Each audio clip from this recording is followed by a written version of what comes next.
people will always disagree in regards to prophecies.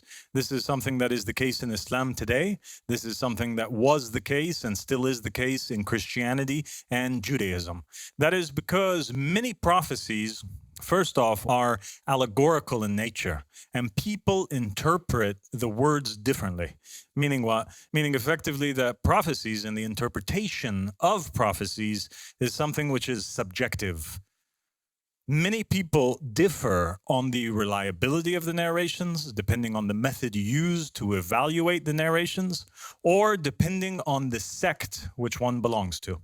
So the Shia will reject the prophecies sometimes, or the narrations and the hadiths which are given by the Sunnis, and vice versa. The Sunnis reject the narrations as unreliable that are considered to be reliable by the adherents of 12-verse Shia Islam. But never, ever deny a hadith. We're actually commanded to.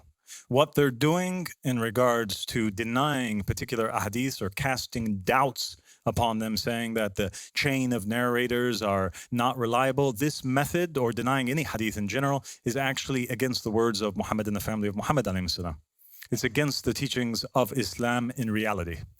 So the Prophet Muhammad said in one hadith, whoever rejects a hadith that reaches him from me, I will dispute with him on the day of judgment. I will be his opponent on the day of judgment. So if a hadith reaches you from me and you do not recognize it, then say Allah knows best. So here the Prophet Muhammad during his lifetime, he already anticipated that in the future there will be differences. People will narrate different narrations. People might be confused as to what really came from him or didn't come from him.